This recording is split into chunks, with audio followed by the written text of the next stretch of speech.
अस्सलाम वालेकुम नाजरीन, आप देख रहे हैं पीटीएन न्यूज और मैं हूं आपकी होस्ट कुरातुलैन। शामिल करते हैं आज की अहम खबरें। केपी कश्मीर और गिलगित बल्तिस्तान में तबाही कातिलाना सैलाब से 200 अफराद जाम बहक मुतअद्दिद लापता। पेशावर खैबर पख्तूनख्वा में तूफानी बारिशों सैलाब ने हर चीज़ तबाह करके रख दी है। फ्लैश फ्लड्स में अब तक 200 अफराद जाम बहक हो चुके हैं जबकि मुतअद्दिद लापता हैं।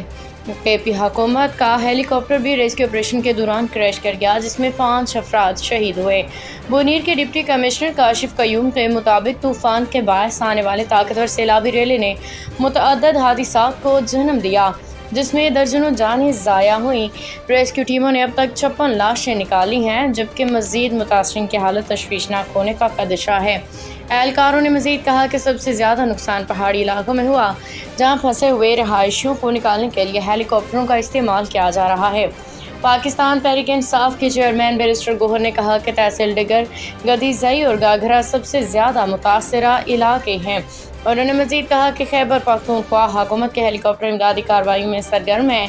वज़ीर इत्तलात अता तारड़ ने बताया कि वज़ीर आज़म शहबाज शरीफ ने नेशनल डिज़ास्टर मैनेजमेंट अथॉरिटी के चेयरमैन लेफ्टिनेंट जनरल इनाम हैदर से खैबर पख्तूनख्वा में सैलाब की सूरत हाल का जायज़ा लेने के लिए रब्ता किया था।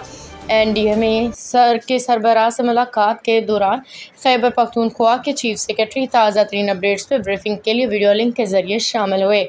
वज़ीर आज़म ने चेयरमैन NDMA को सूबाई हुकूमत के साथ करीबी रब्ता बरकरार रखने और जान बचाने के लिए तमाम दस्तियाब वसाइल के इस्तेमाल को यकीनी बनाने की हिदायत की है। न्यूज स्टूडियो से फिलवक्त के लिए इतना ही। मज़ीद खबरों और अपडेट से बाखबर रहने के लिए देखते रहें PTN न्यूज।